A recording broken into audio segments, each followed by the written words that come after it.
بسم الله الرحمن الرحيم. الحمد لله الذي نور قلوبنا بنور الإيمان وزين إيماننا بأنوار الأحاديث والقرآن، والصلاة والسلام على من هو خير الأنام ومحبوب الرحمن.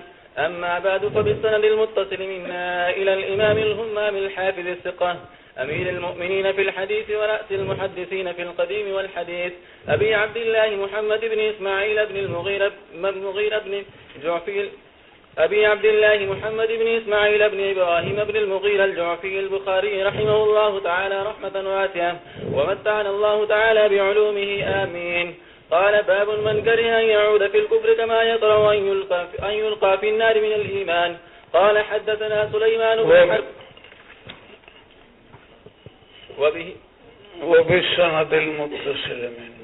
وبالسند المتصل منا إلى الإمام الهمام الحافظ الثقة أمير المؤمنين في الحديث ورأس المحدثين في القديم والحديث، أبي عبد الله محمد بن إسماعيل بن إبراهيم بن المغيرة الجعفي البخاري رحمه الله تعالى رحمة واسعة، ونفعنا بعلومه، آمين. قال: حدثنا سليمان بن حرب قال: حدثنا شعبة عن قتادة عن أنس عن النبي صلى الله عليه وسلم قال: ثلاث من كن فيه وجد حلاوة الإيمان: من كان الله ورسوله أحب إليه مما سواهما، ومن أحب عبدا لا يحبه إلا لله، ومن يكره أن يعود في الكفر بعد إذا أنقذه الله كما يكره أن يلقى في النار. بسم الله الرحمن الرحیم.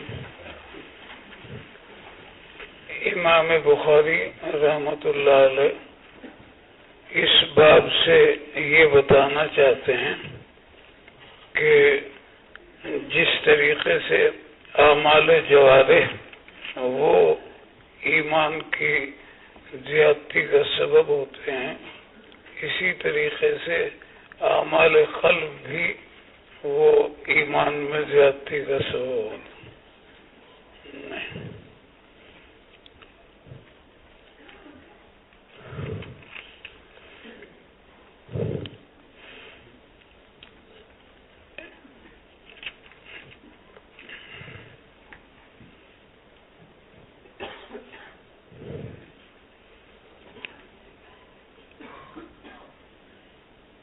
یہ بتانا چاہتے ہیں کہ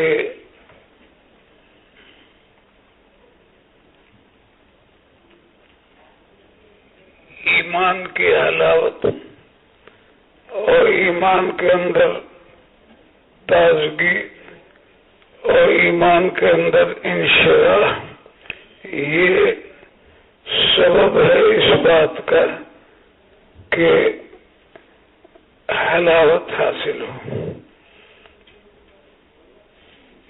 یا یوں کہہ دو کہ یہ حلاوت اس وقت حاصل ہوتی ہے جبکہ آدمی کو ایمان میں انشراح حاصل ہوتا ہے. اگر ایمان کے اندر انشراح ہوگا تو حلاوت کا احساس ہوگا. یہ بات آپ کے سامنے پہلے آ چکی ہے کہ حلاوت سے مراد وہ حلاوت معنوی ہے یا یہ کہ حلاوت حصی ہے. عام طور پر شرع حدیث کی رائے یہ ہے کہ حلاوت سے حلاوت معنوی مراد ہے، اور حلاوت معنوی کا مطلب یہ ہوتا ہے کہ اعمال کی ادائیگی میں انبساط ہوتا ہے، اعمال کی ادائیگی میں انشراح ہوتا ہے، اعمال کی ادائیگی میں تکلف کی نوبت نہیں آتی، اعمال کی ادائیگی آسان اور سہل ہوتی. تو حلاوت جب ہوگی تب انشراح پایا جائے گا. حلاوت جب ہوگی تو انسان کے لیے عمل کرنا وہ سہل اور آسان ہوگا. تو لہذا آدمی کو چاہیے کہ وہ ایمان کی حلاوت اپنے اندر پیدا کرے تاکہ اس کے لیے اعمال آسان ہو جائیں، تاکہ اس کے لیے عمل کرنا وہ سہل ہو جائے اور عمل کی ادائیگی میں اس کو انبساط اور انشراح حاصل ہو۔ جو حضرات یہ کہتے ہیں کہ حلاوت حسی مراد ہے وہ ہم آپ کے سامنے بیان کر چکے۔ ابن ابی جمرہ صاحب النفوس کی رائے یہ ہے کہ یہاں حلاوت حسی مراد ہے، اور خواہ تعویل کرنا اور یہ کہنا کہ نہیں حلاوت معنوی مراد ہے یہ گویا مناسب نہیں ہے۔ حلاوت کے معنی شیرینی کے ہیں، حلاوت کے معنی مٹھاس کے ہیں، تو شیرینی اور مٹھاس یہ حلاوت حسی ہوگی، اور اگر آپ اس کے معنی انشراح کے لیں گے، انبساط کے لیں گے، تو یہ عدول عن الاصل ہوگا۔ اصل معنی تو شیرینی کے ہیں، اصل معنی تو مٹھاس کے ہیں، اس کو چھوڑ کر آپ حلاوت معنوی انشراح مراد لے رہے ہیں، یہ گویا صحیح نہیں ہوگا۔ مگر جمہور یہی کہتے ہیں کہ حلاوت معنوی مراد ہے۔ بہرحال امام بخاری کا مقصود کیا ہے؟ امام بخاری کا مقصود یہ ہے کہ یہ حلاوت اعمال سے آتی ہے، لہذا یہ کہنا کہ اعمال بیکار ہیں یہ غلط ہے۔ حلاوت کا پایا جانا مقصود ہے، حلاوت حسی ہو تو کیا کہنے، اور حلاوت معنوی اگر مراد ہو تو جس کا مطلب یہ ہے کہ اعمال کی ادائیگی میں انشراح ہونا چاہیے، ظاہر ہے کہ یہ بھی مقصود ہے۔ آپ نماز کے لیے اگر اپنے قلب میں انشراح پائیں گے تو آپ شوق سے نماز پڑھیں گے، اگر آپ کے دل میں زکوٰۃ ادا کرنے کے لیے انشراح ہوگا تو آپ ضرور زکوٰۃ ادا کریں گے۔ تو اس حلاوت کی وجہ سے اعمال میں آسانی پیدا ہوتی ہے، اور اس حلاوت کی وجہ سے اعمال کے اندر گویا انبساط حاصل ہوتا ہے، اور حلاوت کا حاصل کرنا مقصد ہے، لہذا معلوم ہوا کہ یہ اعمال مفید ہیں، اس لیے کہ انہی سے تو حلاوت پیدا ہوتی ہے۔ آدمی اللہ کے ذکر کی مداومت کرے گا، اللہ سے محبت ہو جائے گی، اللہ سے محبت ہو جائے گی تو اس کا نتیجہ یہ ہوگا کہ اللہ کے احکام پر عمل کرنا بہت آسان، بہت سہل ہو جائے گا۔ تو مقصد یہی ہوا۔ آخر میں ہم جو بیان کر رہے ہیں اس کو ذہن میں رکھیں کہ حلاوت مقصود ہے، وہ اعمال سے حاصل ہوتی ہے، لہذا یہ کہنا کہ الطاعۃ لا تفید والمعصیۃ لا تضر یہ بالکل غلط ہے۔ جو آدمی طاعت کرے گا حلاوت آئے گی، جو مقصد ہے، گناہوں سے بچے گا حلاوت آئے گی، جو مقصد ہے۔ تو اس لیے یہ خیال کہ طاعت کا کوئی فائدہ نہیں اور معصیت کا کوئی نقصان نہیں، یہ غلط ہے۔ طاعت نہیں ہوں گی، معاصی پائے جائیں گے، حلاوت جو مقصود ہے وہ نہیں آئے گی۔ ایک بات اور کہی گئی ہے، اور وہ یہ کہ امام بخاری رحمت اللہ علیہ کی عادت ہے کہ وہ ازداد کا ذکر کیا کرتے ہیں، تو وہ یہ بتانا چاہتے ہیں کہ جس طریقے سے طاعات مقصود ہیں، اسی طریقے سے کفر کی نفرت بھی مقصود ہے، اور اس میں کوئی اشکال کی بات نہیں۔ طاعت مقصود ہے اور کفر سے نفرت ہونی چاہیے مومن کے دل میں یا نہیں ہونی چاہیے؟ بالکل ہونی چاہیے۔ تو لہذا کہا جائے گا کہ جیسے طاعت کا فائدہ ہے کہ ایمان میں انشراح آتا ہے، اسی طریقے سے کفر کی نفرت کا بھی فائدہ ہے کہ جب کفر سے نفرت ہوگی تو طاعت کی طرف رغبت ہوگی۔ تو اس لیے یہاں جو روایت کے اندر بیان کیا گیا کہ سلاسن من کن فیہ وجد حلاوت الایمان من کان اللہ ورسولہ احب الیہ مما سواہما ومن احب عبدا لا يحبه الا للہ ومن یکرہ ان یعود فی الکفر. یہ کفر کی نفرت آئی بعد اذ انقذہ اللہ کما یکرہ ان یلقى فی النار. یہاں طاعت کے ساتھ اللہ اور رسول کی محبت کا زیادہ ہونا طاعت ہے، اور جس سے بھی محبت کی جائے اللہ کے لیے کی جائے یہ طاعت ہے.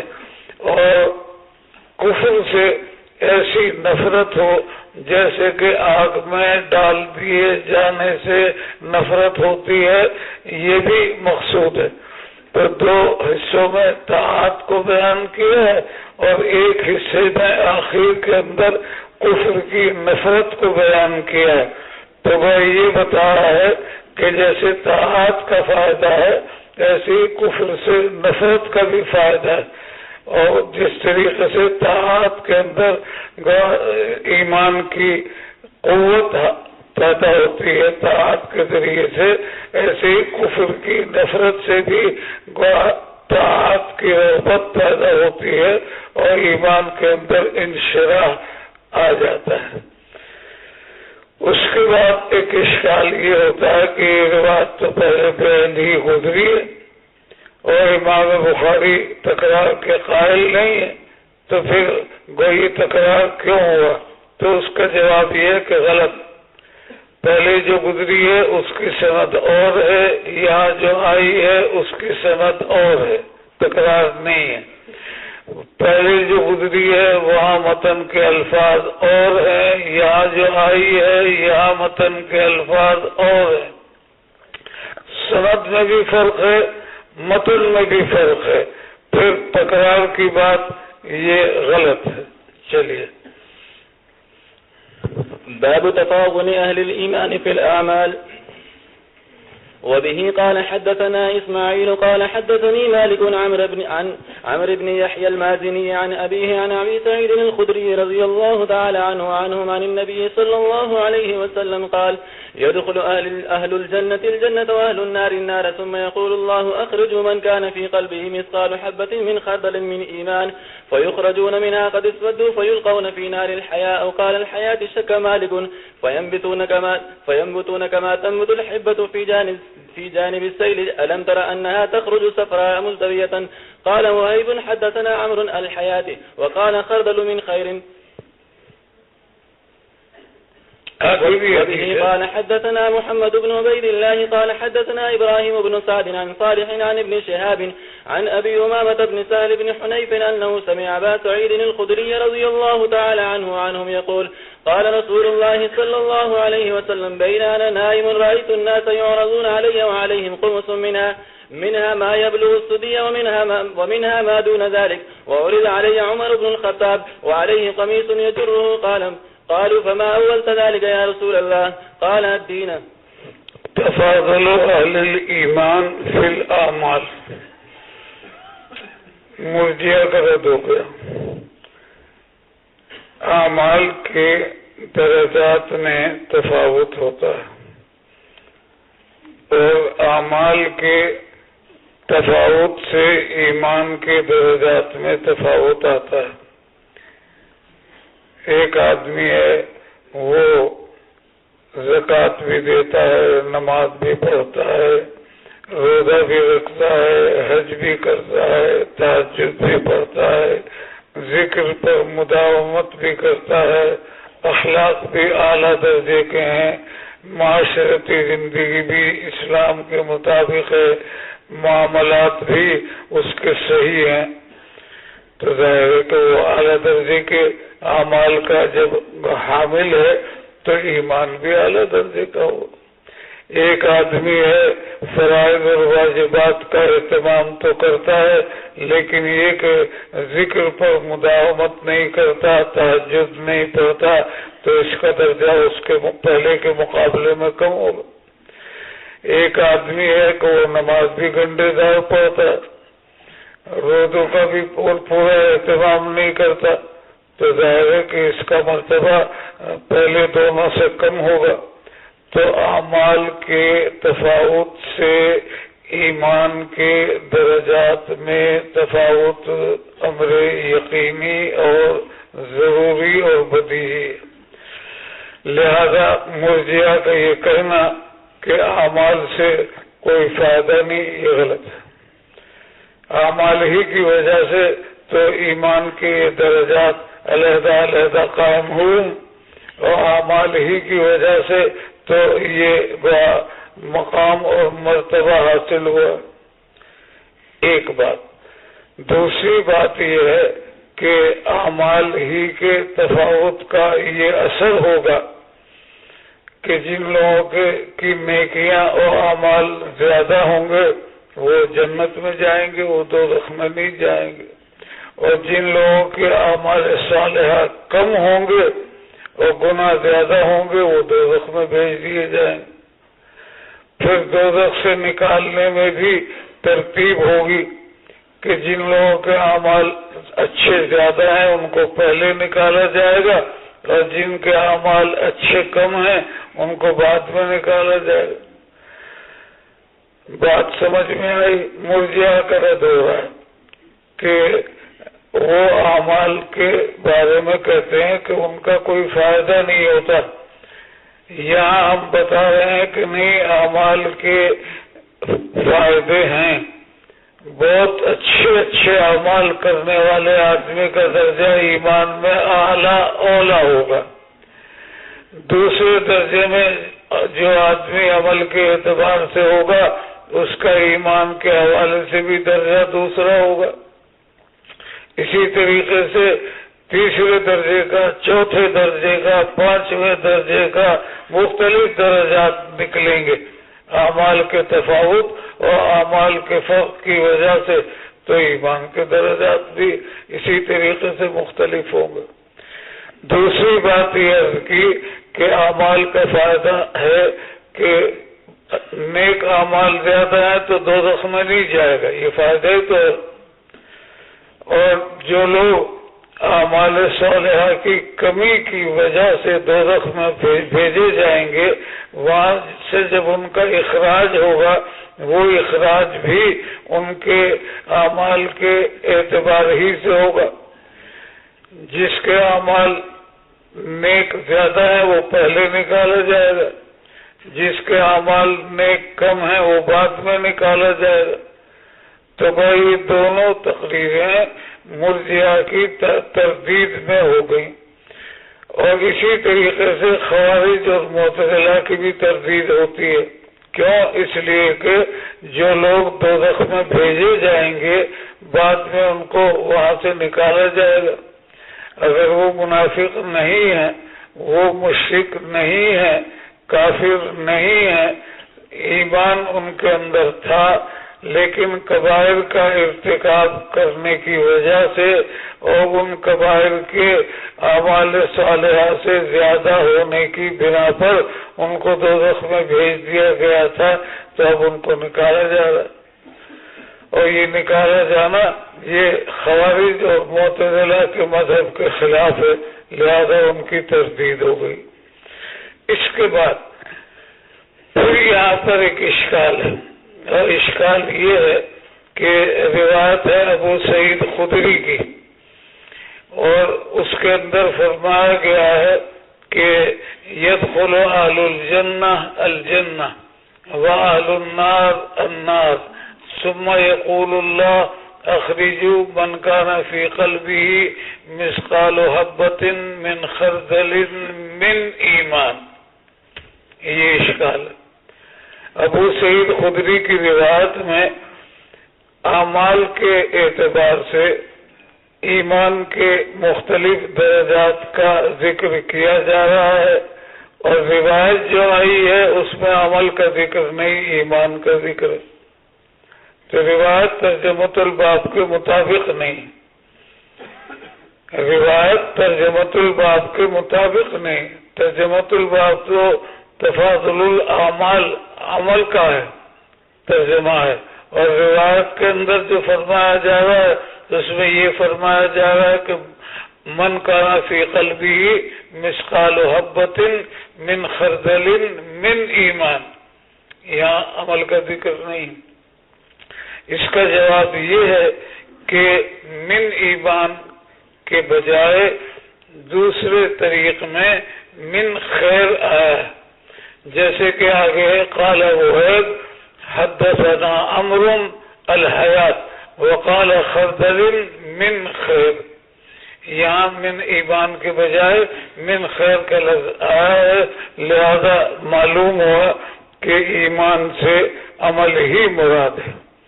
وہ جو من خیر والی روایت آگے نقل کی ہے وہ تفسیر ہے پہلی روایت کی۔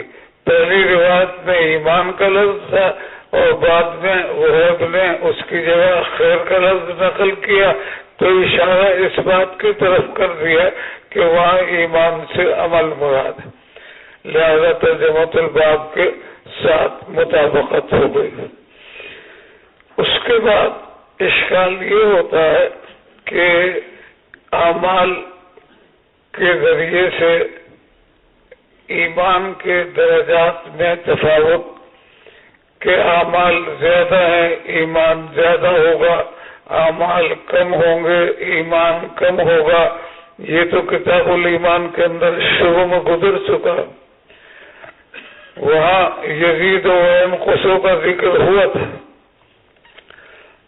اور یزید و ینقص میں وہی بات بیان کی گئی تھی کہ الایمان و یزید بالاعمال و بالطاعات وینقص بالمعصیہ، کہ اعمال اور طاعت کی وجہ سے ایمان میں زیادتی ہوتی ہے اور معصیت کی وجہ سے نقصان آتا ہے۔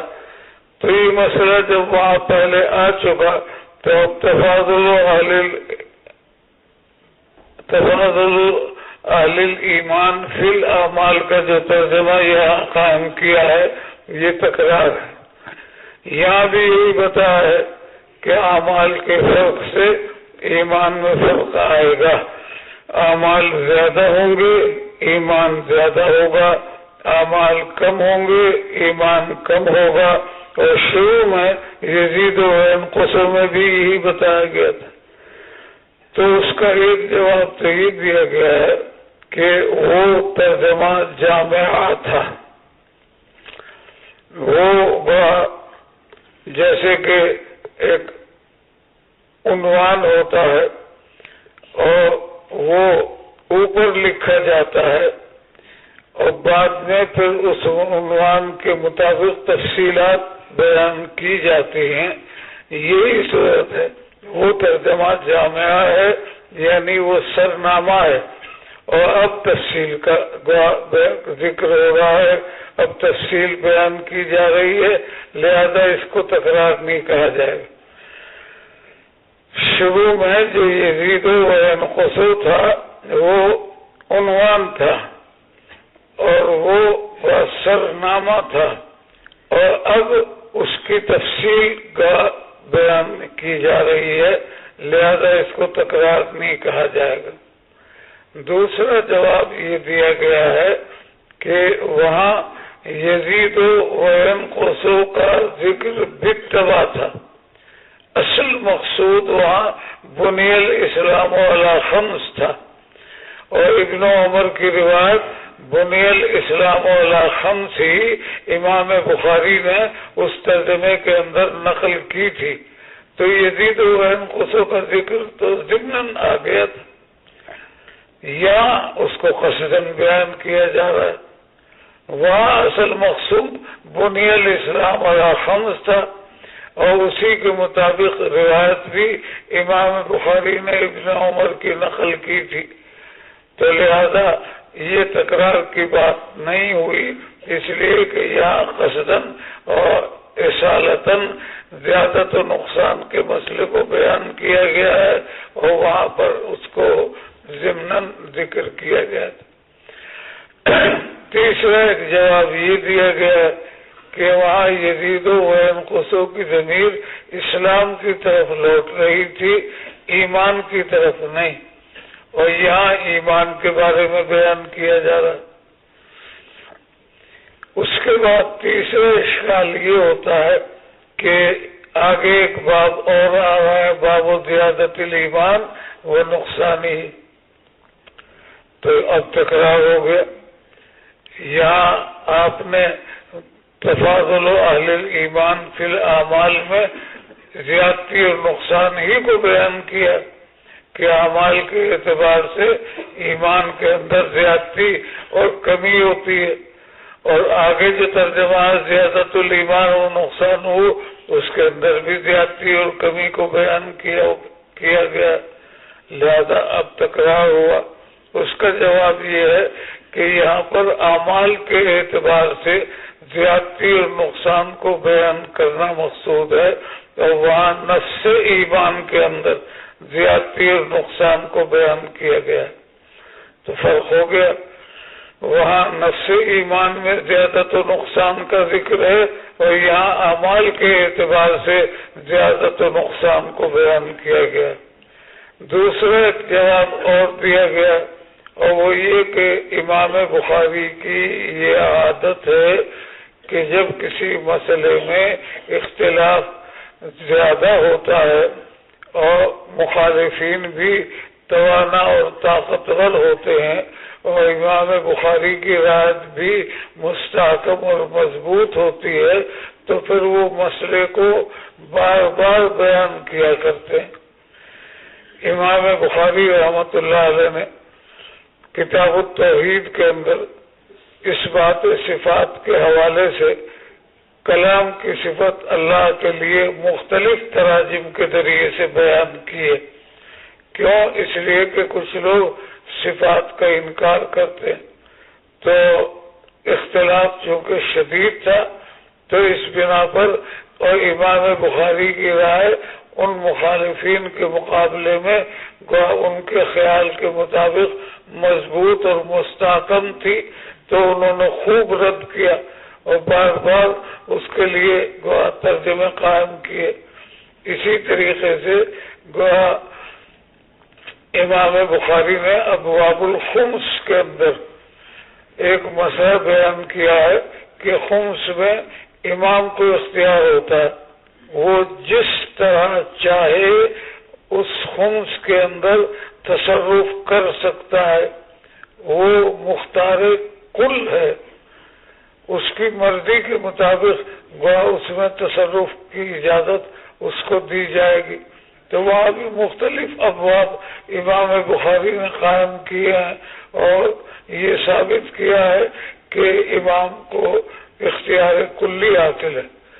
تو یہ ان کی عادت ہے، چونکہ زیادت و نقصان کے مسئلے میں اختلاف شدید تھا، تو اس بنا پر وہ مختلف تراجم کے ذریعے سے اس اختلاف کو بیان کر رہے ہیں۔ اس کے بعد اس باب کی آخری بحث یہ ہے کہ یہاں امام بخاری رحمۃ اللہ علیہ نے ابو سعید خدری کی روایت نقل کی ہے، اور یہ آپ کو ابھی بتایا تھا کہ یہاں اعمال کے اعتبار سے تفاضل کو بیان کرنا مقصود ہے، اور روایت من ایمان کی ہے۔ روایت میں اخرجو من کان فی قلبہ مثقال حبۃ من خردل من ایمان، یہ باب کے مطابق نہیں۔ اگلا باب جو آ رہا ہے زیادت الایمان و نقصان ہی، وہاں پر حضرت انس کی روایت نقل کی ہے، اور حضرت انس کی روایت میں اخرجو من کان فی قلبہ مثقال دینار من خیر کا لفظ آیا ہے۔ مطلب یہ کہ یہاں من ایمان کا لفظ ہے اور ترجمہ اعمال کا ہے، تو یہ من ایمان کا لفظ ترجمے کے مطابق نہیں۔ اگلے باب میں زیادت الایمان، ایمان کی زیادتی کا ذکر ہے اور ایمان کے نقصان کا ذکر ہے، اور حضرت انس کی روایت نقل کی ہے، اور اس کے اندر من خیر کا لفظ ہے، من ایمان کا لفظ نہیں ہے۔ تو سائل یہ کہتا ہے کہ وہ روایت یہاں آنی چاہیے اور یہ روایت وہاں جانی چاہیے. امام بخاری نے من ایمان والی روایت جو ابو سعید نقل کر رہے ہیں یہاں نقل کی ہے، اس کو وہاں نقل کرنا چاہیے کیونکہ وہاں ایمان کی زیادتی اور نقصان کا باب ہے، اور ایمان کی زیادتی اور نقصان کے باب کا تقاضا یہ ہے کہ اس میں من ایمان کی روایت نقل کی جائے. اور یہاں اعمال کے اعتبار سے تفاضل کو بیان کیا جا رہا ہے، تو اس کے لیے مناسب یہ ہے کہ من خیر کی جو روایت حضرت انس کی وہاں نقل ہوئی ہے وہ یہاں ہونی چاہیے. یہ ہے اشکال. اس کا جواب یہ ہے، علامہ انور شاہ کشمیری رحمت اللہ علیہ نے جواب دیا ہے، بہت اچھا اور بہترین جواب ہے. وہ جواب یہ ہے کہ حضرت ابو سعید خدری رضی اللہ تعالیٰ عنہ کی جو روایت یہاں پر نقل کی ہے، اس کو تفصیل کے ساتھ امام بخاری نے کتاب الرد علی الجہمیہ میں نقل کیا ہے، کتاب التوحید میں نقل کیا ہے، اور امام مسلم نے کتاب الایمان میں نقل کیا ہے. یہی روایت جس پر آپ کو اشکال ہے کہ یہاں کے بجائے اگلے باب میں آنی چاہیے اور اگلے باب کی انس کی روایت یہاں آنی چاہیے، اس کے بارے میں عرض کیا جا رہا ہے کہ علامہ کشمیری رحمت اللہ علیہ نے فرمایا کہ یہ ابو سعید خدری کی جو روایت ہے یہ مفصل یہاں مذکور نہیں ہے. یہ مسلم میں کتاب الایمان کے اندر اور بخاری میں کتاب التوحید کے اندر منقول ہے. اس میں کیا ہے؟ اس میں یہ ہے کہ اللہ تبارک و تعالی قیامت کے دن جب لوگوں کے فیصلے ہو جائیں گے، جو جنت میں جانے والے ہیں وہ جنت میں چلے جائیں گے، جو دوزخ میں جانے والے ہیں وہ دوزخ میں چلے جائیں گے، تو اہل ایمان کی ایک جماعت اللہ سے یہ کہے گی کہ اے پروردگار، آپ نے ان لوگوں کو دوزخ میں بھیج دیا جو ہمارے ساتھ نمازیں پڑھا کرتے تھے اور جو ہمارے ساتھ روزے رکھا کرتے تھے. کانو یصومون معنا ویصلون.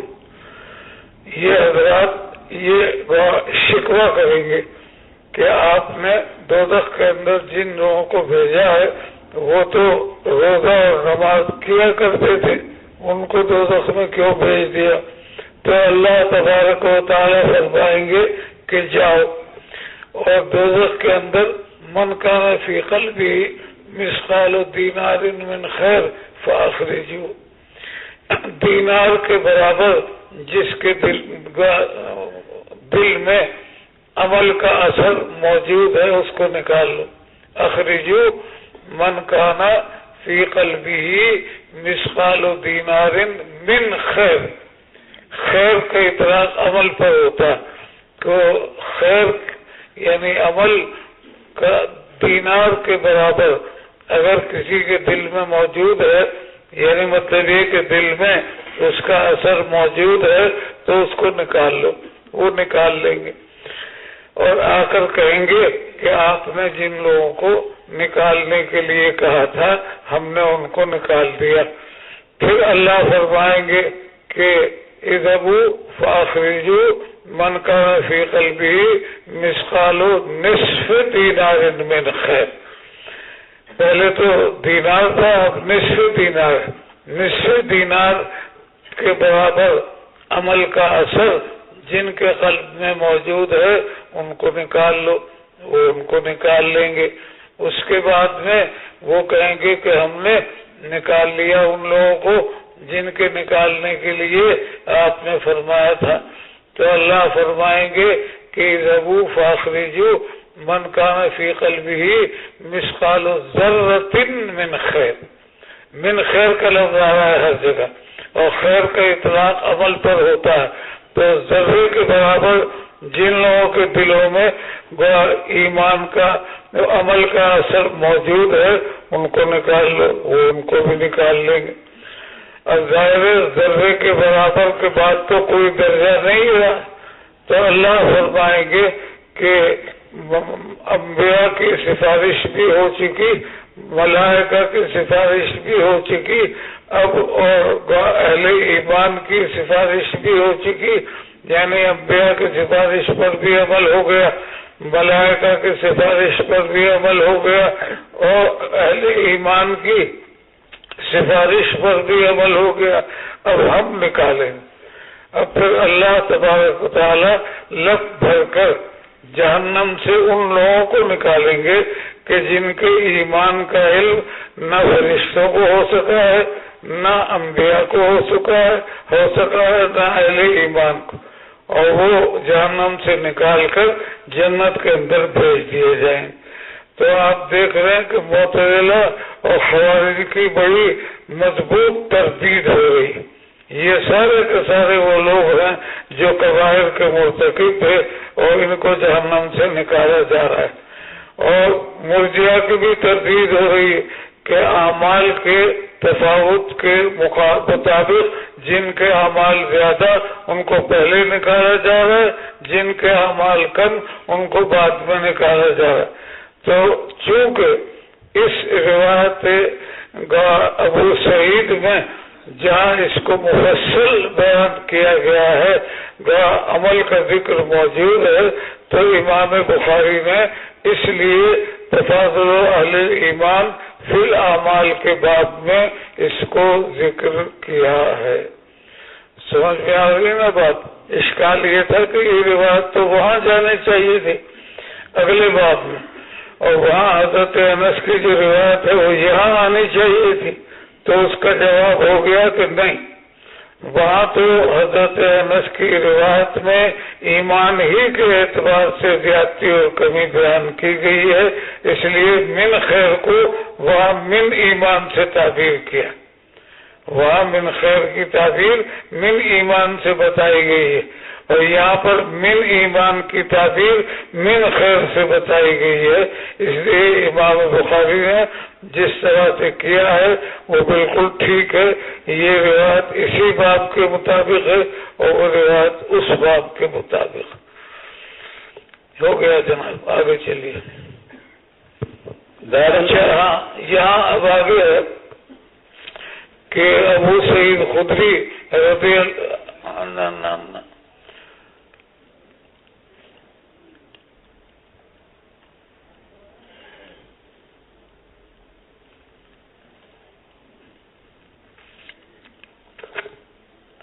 اخرجوا من كان في قلبه مثقال حبة من خردل من ایمان فيخرجون منها، وہ وہاں سے نکالے جائیں گے۔ قد اسودوا، اور وہ جل جانے کی بنا پر کوئلے کی طرح ہو جائیں گے، سیاہ ہو جائیں گے، چہرے محفوظ ہوں گے جن سے وہ پہچانے جائیں گے۔ قد اسودوا، وہ سیاہ ہو چکے ہوں گے، یعنی جلنے کی وجہ سے کوئلے کی طرح وہ سیاہ ہو جائیں گے۔ فیلقون فی نہر الحیاء او قال الحیات، پھر ان کو ڈالا جائے گا نہر حیا میں یا نہر حیات میں۔ حیا کے معنی بارش کے ہیں، اور بارش بھی حیات کا سبب ہوتی ہے۔ بارش جب ہوتی ہے تو زمین سے سبزہ اگتا ہے، پیداوار ہوتی ہے، اور وہ دائرے کے سبزے کا اگنا اور پیداوار کا ہونا یہ حیات ہی ہے۔ تو راوی نے شک کے ساتھ روایت کو نقل کیا فی نہر الحیاء او قال الحیات۔ شک کا مالک امام مالک سند کے اندر راوی ہیں، ان کو یہ شک ہوا ہے کہ نہر الحیات لفظ ہے یا نہر الحیات کا۔ فینبتون، وہاں سے جب یہ نکال لیے جائیں گے اور نہر حیات جو جنت کے اندر ہے اس میں ڈالے جائیں گے تو یہ اگیں گے۔ کما تنبت الحبۃ فی جانب السیل، اگیں گے کہ مطلب یہ ہے کہ ان کی ہڈیاں ٹھیک ہو جائیں گی، ان کے اوپر گوشت آ جائے گا، ان کے اوپر کھال آ جائے گی، ان بات سے مراد ہے۔ کما تنبت الحبۃ فی جانب السیل، ایک ہے حبہ، اور ایک ہے حبہ.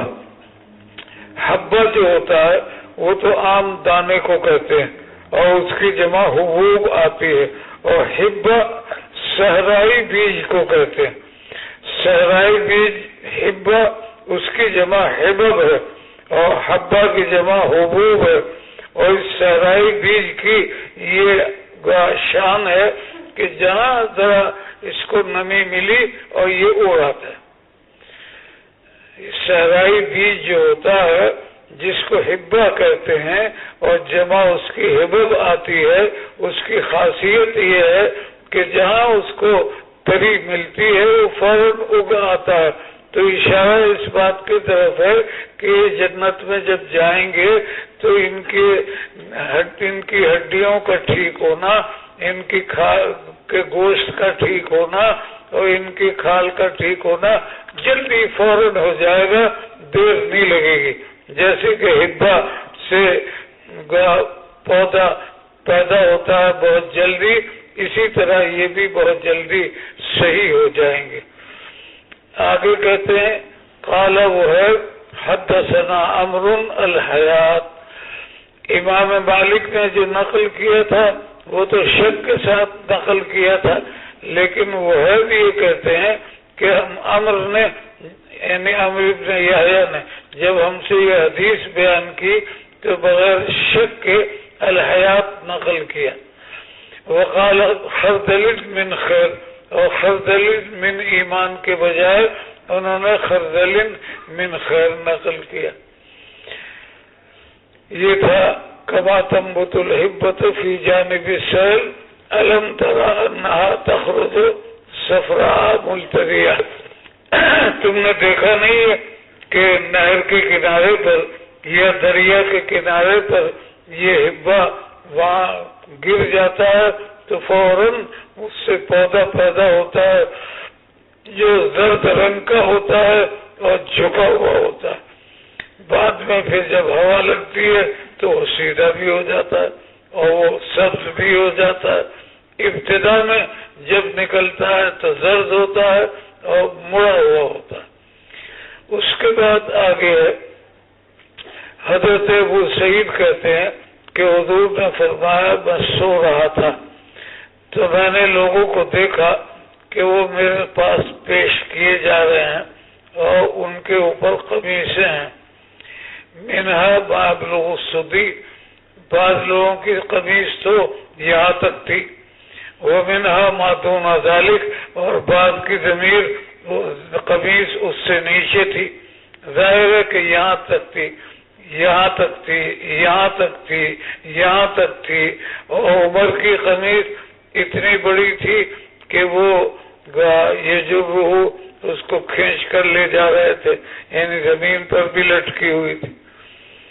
یہ خواب آپ نے دیکھا اور اس میں لوگ آپ کے سامنے پیش کیے گئے اور وہ قمیصیں پہنے ہوئے تھے اور ان کی قمیصوں کی نوعیت یہ تھی کہ کسی کی قمیص یہاں تک تھی. سدی صدیون کی جمع ہے اور صدیون چھاتی کو کہتے ہیں اور جمع اس کی سدیون بھی آتی ہے اور سدیون بھی آتی ہے اور اسدن بھی آتی ہے. سدیون بھی جمع ہے اور سدیون بھی جمع ہے اور اسدن بھی جمع ہے اور واحد ہے صدیون. آگے اس کے بعد میں قالوا فما اولت ذلک، آپ نے اس کی کیا تعویل لی؟ تو آپ نے فرمایا دین. تو مطلب کیا ہوا؟ مطلب یہ ہوا دین سے مراد یہاں اعمال ہے کہ کسی کے اعمال یہاں تک ہوں گے اور کسی کے اس سے نیچے ہوں گے، کسی کے اس سے نیچے ہوں گے.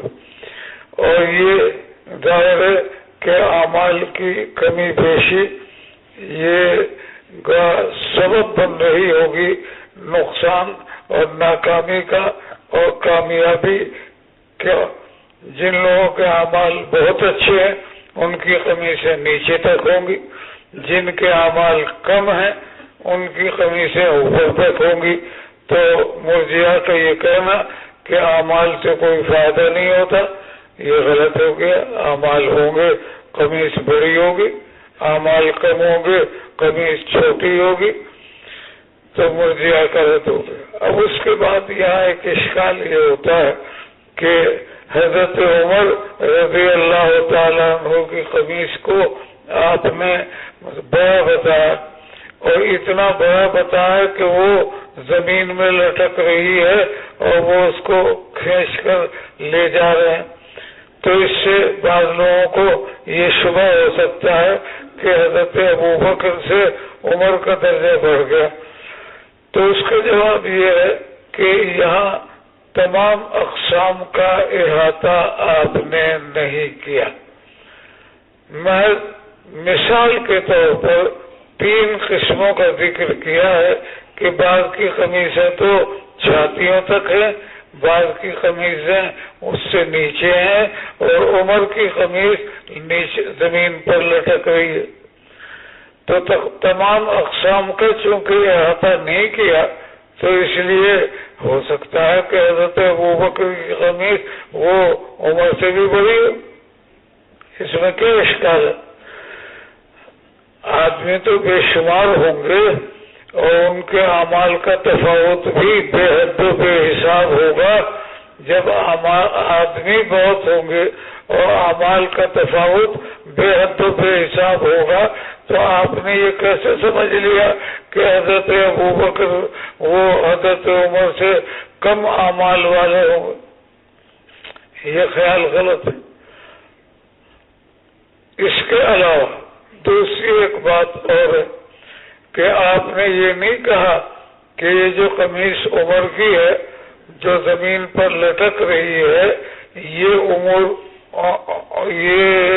عمر کی خصوصیت ہے.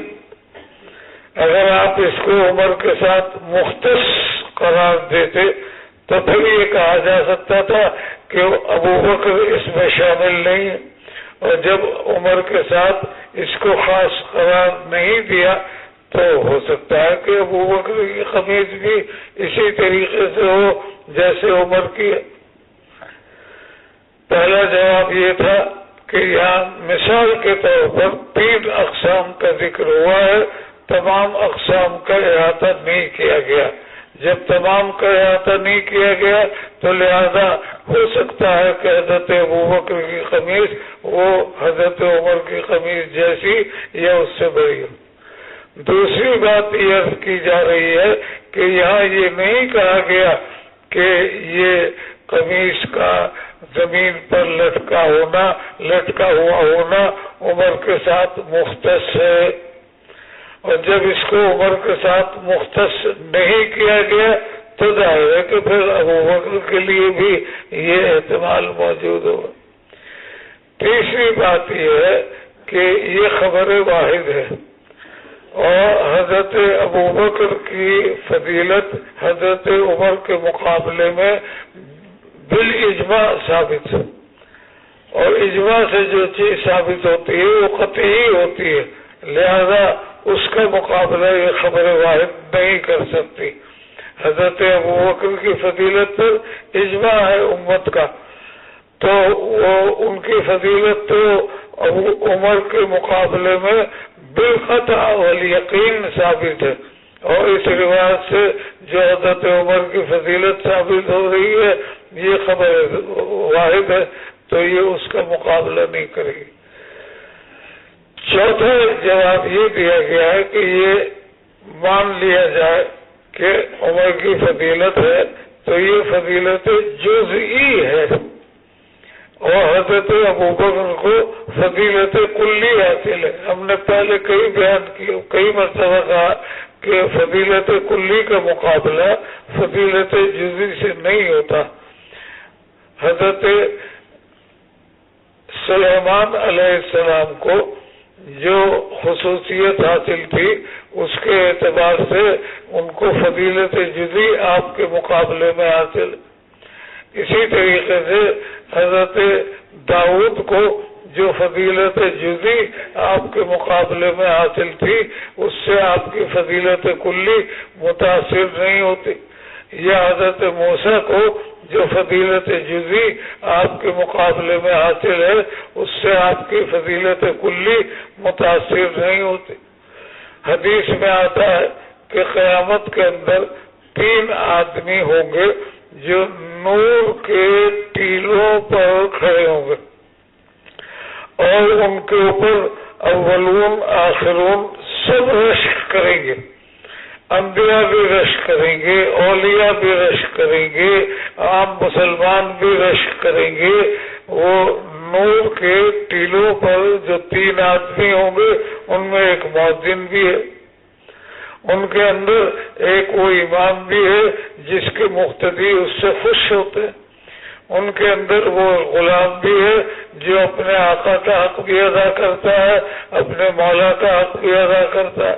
سب ظاہر ہے کہ مؤذن کو یا اس امام کو یا غلام کو انبیاء پر فضیلت تو حاصل نہیں اور اولیاء پر تو فضیلت حاصل نہیں، لیکن ان کی فضیلت کلی اور یہ فضیلت جزی، اور جزی فضیلت سے کلی فضیلت کا مقابلہ نہیں ہو سکتا۔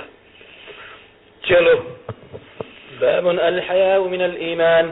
وبه قال حدثنا عبد الله بن يوسف قال أخبرنا مالك بن أنس عن ابن شهاب عن سالم بن عبد الله عن أبيه رضي الله عنهما وعنهم أن رسول الله صلى الله عليه وسلم مر على رجل من الأنصار وهو يعظ أخاه في الحياة فقال رسول الله صلى الله عليه وسلم دعوا فإن الحياة من الإيمان. یہاں یہ بتا کہ جیسے کہ اعمال جوارح وہ ایمان کی ترقی کا سبب ہوتے ہیں، ایسے ہی اعمال قلب بھی ایمان کی ترقی کا سبب ہے۔ حیا جو ہے یہ عمل قلب ہے، اور وہی مرجئہ کی تردید مقصود ہے۔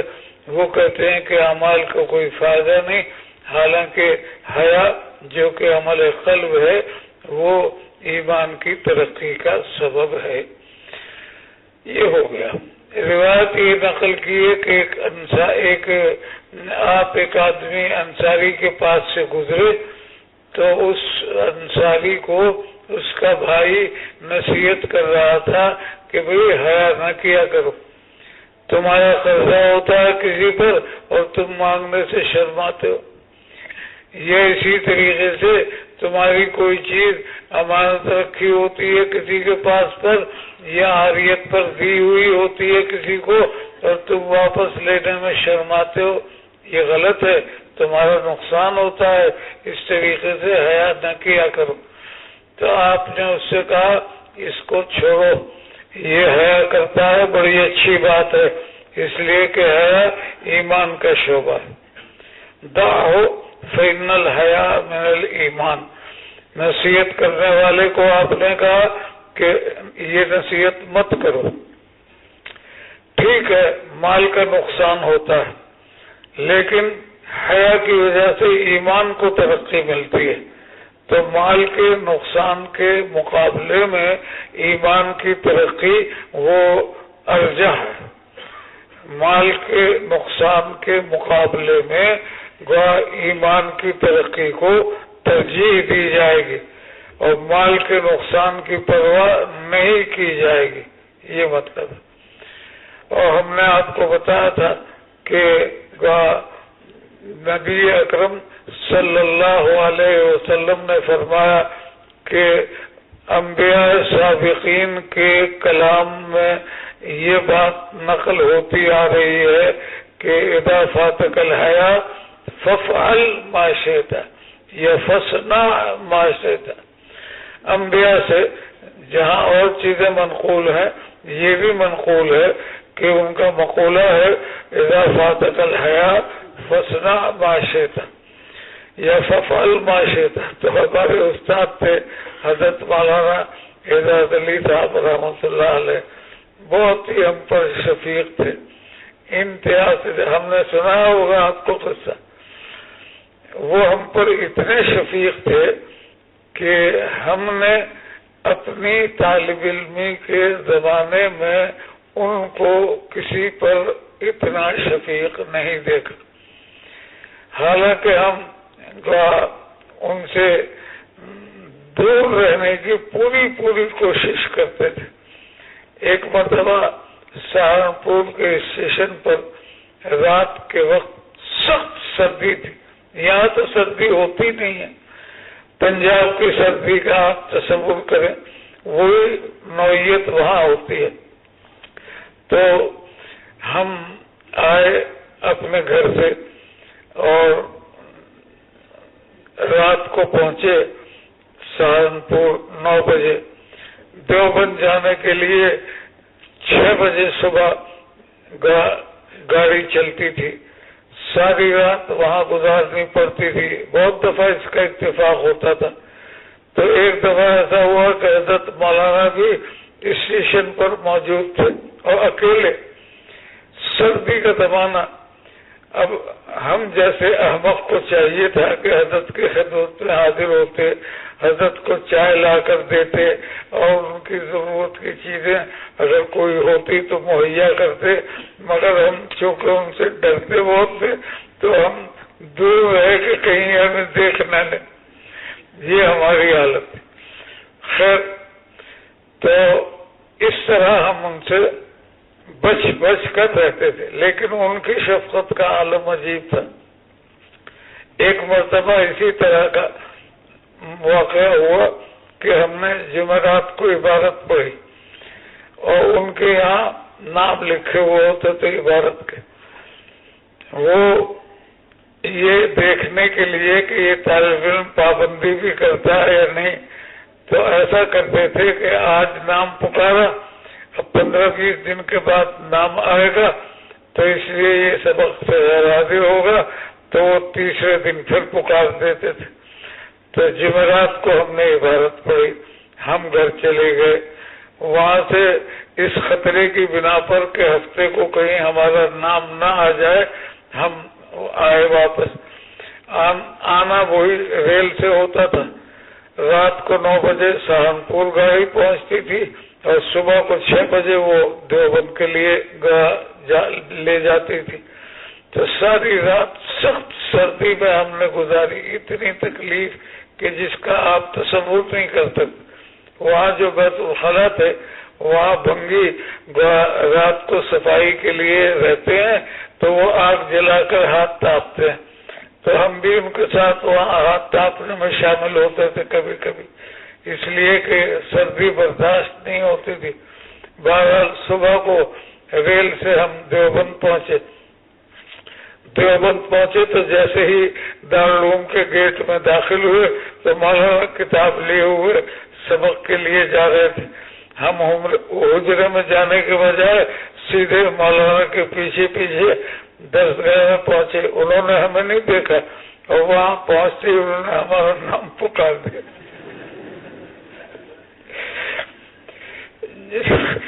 جس خطرے کے لیے ہم نے یہ زحمت اٹھائی تھی اس خطرے سے اللہ نے بچا لیا اور ہم کامیاب ہو گئے.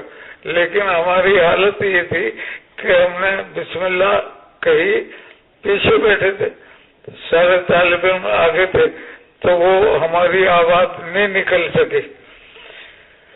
یعنی بسم اللہ پورے طریقے سے ہم نہیں پڑھ سکے. تو مولانا کی شفقت کا عالم تھا. انہوں نے فرمایا کہ معلوم یہ ہوتا ہے کہ آپ کی طبیعت خراب ہے، اس لیے آپ آگے تشریف لے آئیں. یہ طاقت کا ایک انجیکشن تھا. تو چنانچہ اس سے پھر ہماری طاقت بحال ہو گئی، ہمیں آگے بھی آنے کے لیے موقع مل گیا اور ہم نے پھر عبادت پڑھی. تو یہ ان کی شفقت کا عالم تھا. ان کی شفقت کا عالم یہ تھا کہ ہدایہ خیرین ہم ان سے پڑھتے تھے. تو ان کے سبق میں طالب علم سبق کی طرف توجہ کم کرتا تھا، عبادت کی طرف توجہ زیادہ کرتا تھا. عبادت میں غلطی پر وہ بہت ناراض ہوتے تھے. تو ہمارے ساتھ جو طلبہ پڑھتے تھے کئی کے ساتھ یہ حادثہ پیش آ چکا تھا. وہ یہ کہ ایک صبح کی عبادت پڑھی گئی، مولانا نے اس کا مطلب بیان کیا، درمیان میں ایک سطر چھوڑ دی، اس کا مطلب نہیں بیان کیا. اور وہ طالب علم جو پڑھ رہا ہے عبادت وہ تو اگلی عبادت کی تیاری کر رہا ہے، وہ مولانا کی تقریر سن ہی نہیں رہا، اسے پتہ ہی نہیں کہاں چھوڑ دیا اور کہاں پورا کیا؟ تو وہ جب پوچھتے تھے، جب وہ اگلی عبارت پڑھ کر خاموش ہوتا تھا تو مولانا کہتے تھے ہاں مولوی صاحب اس کا کیا مطلب ہوا؟ وہ جو عبارت چھوٹ گئی تھی اور وہ اس کا مطلب اس کو نہیں آتا، اس کو پتہ ہی نہیں ہے کہاں، اس کو یہی پتہ نہیں ہوتا کہ کون سی جگہ ہے، اور وہ بیان کرنے سے قاصر رہتا ہے تو پھر وہ غصہ ہوتے تھے۔ ہمارے ساتھ بھی ایک دفعہ یہ واقعہ پیش آیا کہ ہم عبارت پڑھ کر خاموش ہوئے، پہلی عبارت میں انہوں نے ایک سطر چھوڑ دی تھی، تو ہم سے کہا کہ ہاں مولوی صاحب اس کا کیا مطلب ہوا؟ تو ہمارے ساتھ کرم یہ ہوا کہ ہمارا ساتھی مولوی رفیق جو ہمارے میدان سے بخاری تک کے ساتھی تھے اور بڑے عالم فاضل آدمی تھے، انہوں نے انگلی رکھ کے بتا دی یہ بات۔ تو انہوں نے انگلی رکھی اور ہم نے حاشیہ دیکھ لیا، اور حاشیہ دیکھ کر حضرت سے کہا حضرت اس کا مطلب ہی اوف مولانا کی خوشی کی کوئی انتہا نہیں، اتنے خوش ہوئے کہ وہ کبھی یوں بیٹھے کبھی یوں بیٹھے، وہ کہیں کہ آپ نے دیکھا ان کو حاشیہ دیکھنے کی کتنی مہارت۔ تو اس طرح کے واقعات ہمارے ساتھ پیش آتے تھے۔ کئی مرتبہ ایسا ہوا کہ عبارت پڑھتے پڑھتے ہمیں کہا ٹھہر جائیے، ہم ٹھہر گئے تو فرمایا آپ نے دیکھا انہوں نے کس طرح پڑھا؟ انہوں نے اس طرح پڑھا، یہی صحیح ہے، لوگ اس کو غلط پڑھا کرتے ہیں، یہ میرے علاوہ کسی طالب علم کے ساتھ حضرت نے یہ کبھی نہیں کہا۔ تو ان کی شفقتیں ہمارے ساتھ بہت تھیں۔ انہوں نے فرمایا کہ یہ فسنا معاشیتا امر وجوب کے لیے ہے کہ جب آپ کے پاس حیا نہ رہے تو پھر آپ حرکتیں کریں ضرور، ایسی حرکتیں جو عقل کے خلاف ہوں، ایسی حرکتیں جو شرافت کے خلاف، یہ سنانا مقصود تھا۔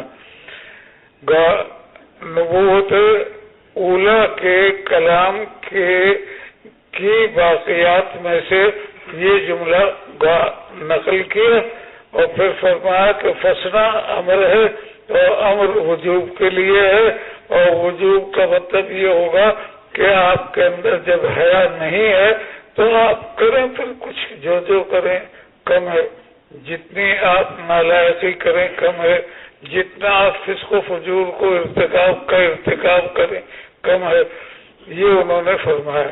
لیکن علماء نے، یہ تو لطیفہ تھا، علماء نے یہ فرمایا کہ یہ فسنا انشاء معنی میں خبر کے ہے، یہ انشاء ہے، امر کا صیغہ ہے، لیکن مراد اس سے خبر ہے، اور مطلب یہ ہے کہ جب آدمی کے اندر حیا نہیں رہے گی تو وہ ایسی حرکتیں کرے گا جو عقل کے خلاف ہیں، شرافت کے خلاف ہیں اور فسق و فجور کی تائید میں۔ چلو بھائی۔ باب فإن تابوا وأقاموا الصلاة وآتوا الزكاة فخلوا سبيلهم. وبه قال حدثنا عبد الله بن محمد المسندي قال حدثنا أبو روح الحرمي بن عمارة قال حدثنا شعبة عن واقد بن محمد قال سمعت أبي يحدث عن ابن عمر رضي الله عنهما وعنهم أن رسول الله صلى الله عليه وسلم قال أمرت أن أقاتل الناس حتى يشهدوا أن لا إله إلا الله وأن محمد رسول الله ويقيموا الصلاة ويؤتوا الزكاة فإذا فعلوا ذلك عصموا مني دماءهم وأموالهم إلا بحق الإسلام وحسابهم على الله. فإن تابوا وأقاموا الصلاة وآتوا الزكاة فخلوا سبيلهم. یہ آیت ہے اور حدیث کیا ہے؟ أمرت أن أقاتل الناس حتی یشہدوا اللہ الہ الا اللہ وان محمد رسول اللہ. یہ توبہ کی تفسیر ہے، یعنی توبہ سے مراد یہ ہے کہ آدمی شرک سے توبہ کرے اور وہ لا الہ الا اللہ محمد رسول اللہ کی گواہی دے. ایک بات آیت میں تابو ہے، حدیث میں یشہدوا اللہ الہ الا اللہ وان محمد رسول اللہ ہے. تو یہ حدیث جو ہے آیت کی تفسیر ہے اور یہ بتایا گیا ہے کہ توبہ سے مراد شرک سے توبہ ہے اور کفر سے توبہ ہے، اور شرک اور کفر سے توبہ کرنے والا وہ لا الہ الا اللہ محمد رسول اللہ کی گواہی دیا کرتا ہے۔ اس کے بعد آیت میں ہے فخلو سبیلہم، فخلو سبیلہم آیت میں ہے، اور حدیث کے اندر اس کی تشریح آئی ہے اسمو منی دماءہم و اموالہم، کہ جب وہ لوگ شرک سے توبہ کر لیں گے، کفر سے توبہ کر لیں گے اور اقامت صلاۃ کریں گے اور ایتاء زکوٰۃ کریں گے تو تم ان کا راستہ چھوڑ دو۔ خلو سبیلہم کیا مطلب کہ پھر ان کے دماء اور اموال معصوم محفوظ قرار دیے جائیں گے۔ تو تخلیہ سبیل کی تفسیر اسمو منی دماءہم و اموالہم سے کی۔ سمجھ میں آ گیا؟ آیت کے اندر ایک لفظ تابو، حدیث کے اندر اس کی تفسیر ہے توبہ عن الشرک والکفر، یعنی لا الہ الا اللہ محمد رسول اللہ کی گواہی، یہ عنوان ہے اس توبہ کا۔ آیت کے اندر خلو سبیلہم ہے تو اس کی تفسیر بیان کی گئی ہے اسمو منی دماءہم و اموالہم کے ساتھ، کہ تخلیہ سبیل کا مطلب یہ ہے کہ وہ معصوم الدم ہوں گے، وہ معصوم المال ہوں گے، تم ان کے ساتھ تعرض نہیں کرو گے، ان کے ساتھ تم زیادتی نہیں کرو گے۔ الا بحق الاسلام، الا بحق الاسلام کا مطلب یہ ہے کہ وہ ایمان لے آئے، لا الہ الا اللہ محمد رسول اللہ